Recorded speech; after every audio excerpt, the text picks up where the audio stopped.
मतवाले खुद के रखवाले, जीवन है फुटबॉल, तितलियां तितलियां हम इठलाती बल खाती तितलियां, सड़क है हमारा बाग, तितलियां तितलियां। नमस्कार, सत श्री अकाल, आदाब।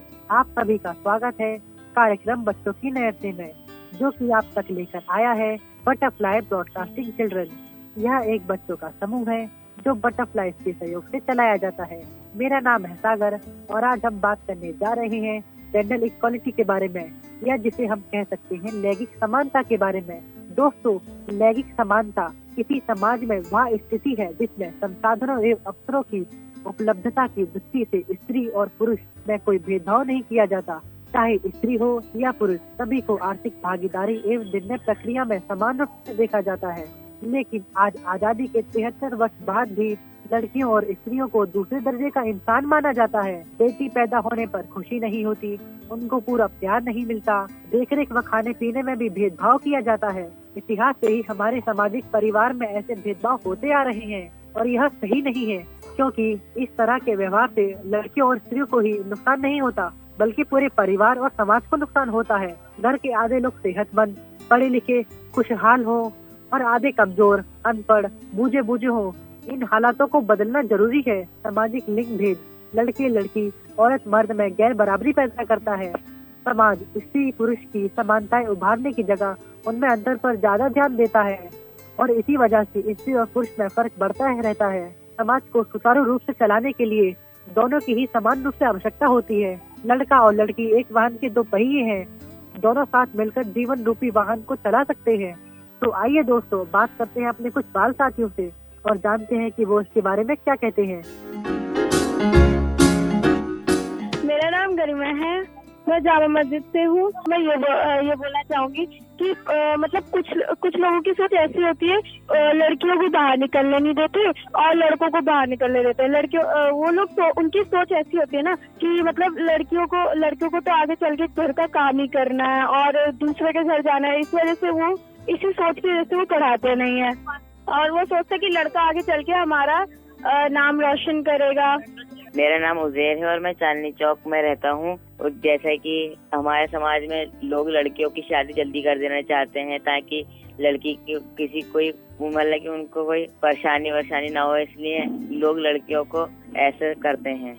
मेरा नाम सोनिया है और मैं जंगपुरा में रहती हूँ। लड़कियों को लड़कों के बराबर समझा जाना चाहिए।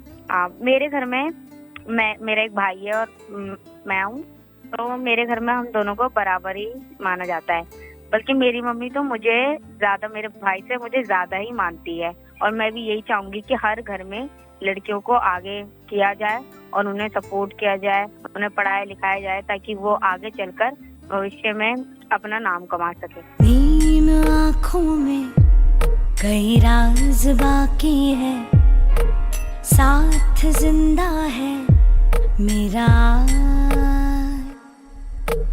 चांद रातों के नए ख्वाब बाकी हैं, जिस्म जैसे है कोई सांस। मैं अपनी धुन पर नाचूंगी, रहूंगी यूं ही जैसी हूँ, किसी से क्या मुझे मतलब, लम्हा लम्हा खुद में बहती हूँ।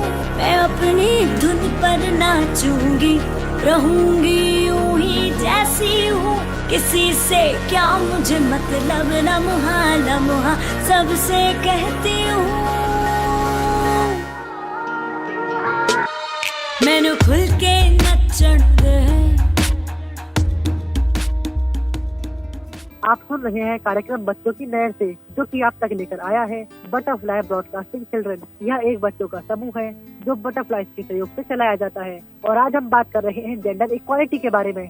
तो दोस्तों, जेंडर इक्वालिटी को और गहराई से जानने के लिए आज हमारे साथ टेलीफोन लाइन पर मौजूद है डॉक्टर शाह आलम, जो कि अलीगढ़ मुस्लिम यूनिवर्सिटी में डेवलपमेंट और वीमेन स्टडी के प्रोफेसर हैं।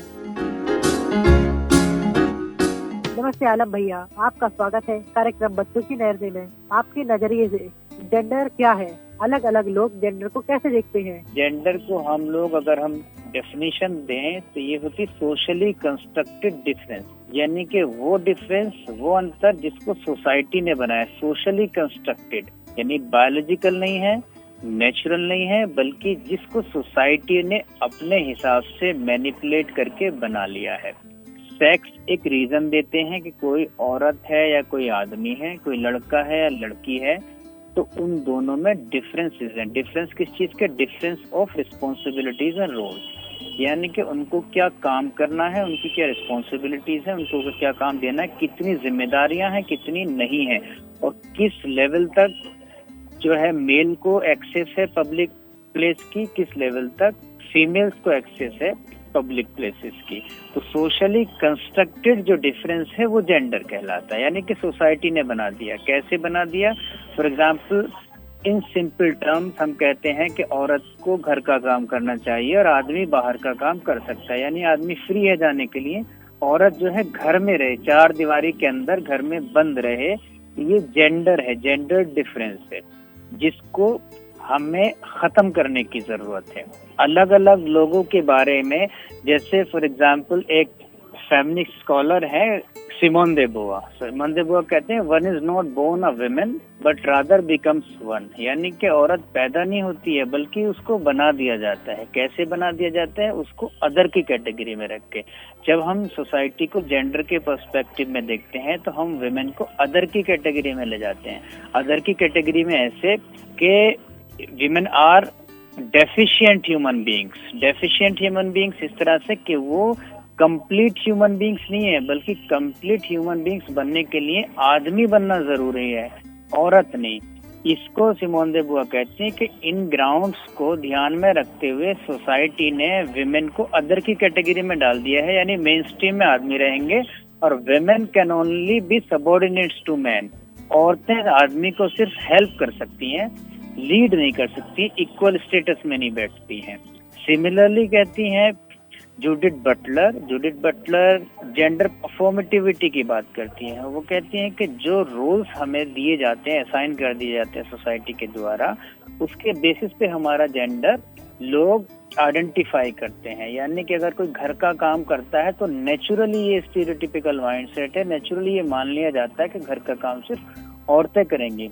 अच्छा, इसके नुकसान क्या होते हैं? नुकसान ये होते हैं, फॉर एग्जाम्पल, घर का काम करना या नहीं करना कोई सही या गलत बात नहीं होती है, आदमी भी करे औरत भी करे, लेकिन आज भी घर के काम को वर्क का रिकॉग्निशन नहीं मिला है। वर्क का रिकॉग्निशन क्यों नहीं मिला है? क्योंकि ये पेड वर्क नहीं होता है। घर का काम तो अनपेड वर्क होता है और हम रिकॉग्निशन उस वर्क को देते हैं जिसमें पैसे मिलते हों।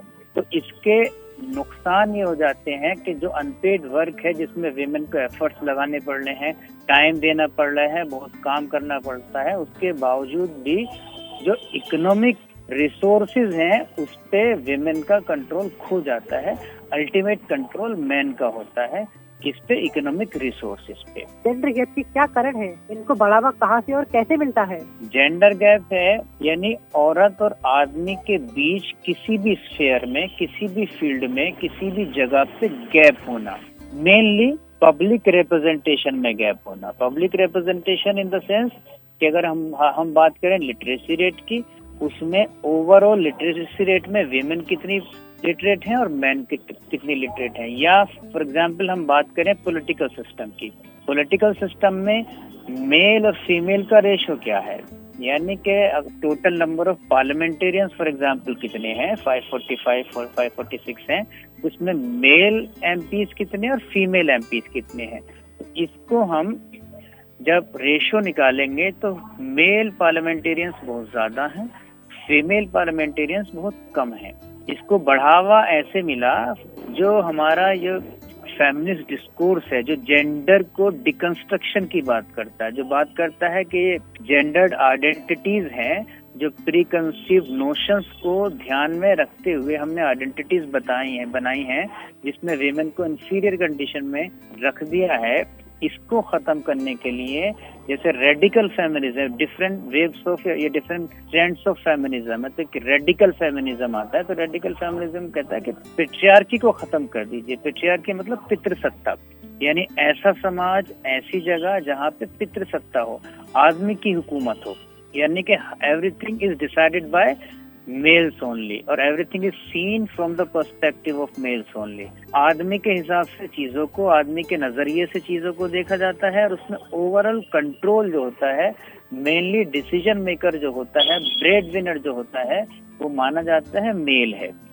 तो जो पेट्रियार्कल माइंडसेट की वजह से लोग विमेन को पब्लिक रिसोर्सेज की, पब्लिक प्लेसेस की एक्सेस नहीं देते हैं, चाहे वो एजुकेशन हो, चाहे वो हेल्थ हो, चाहे पॉलिटिकल सिस्टम हो या कोई भी सिस्टम हो, चाहे वो लोकल लेवल पे हो, चाहे वो नेशनल लेवल पे हो, चाहे वो इंटरनेशनल लेवल पे, हर जगह पे हम ये देखते हैं कि जेंडर गैप एग्जिस्ट करता है। चाहे वो वर्क प्लेस पे करेगा, इवन जेंडर गैप हमारे घर में होता है। हमारे घर में हम बचपन में देखते हैं, बचपन में जो है ना दोनों को बांट दिया जाता है। ये कहा जाता है कि लड़के तो लेट नाइट घूम सकते हैं, लड़कियां नहीं घूम सकती हैं, अच्छे घरों की लड़कियां बाहर नहीं घूमती हैं। तो इस तरह के जो सोसाइटल नॉर्म्स हैं जो विमेन को रेस्ट्रिक्ट करते हैं बाहर जाने के लिए, ये नॉर्म्स वजह बने जेंडर गैप के और इनको बढ़ावा उन फोर्सेस ने दिया जो इसको फॉलो करते हैं, इन नॉर्म्स को, जो ट्रेडिशनल नॉर्म्स हैं हमारे।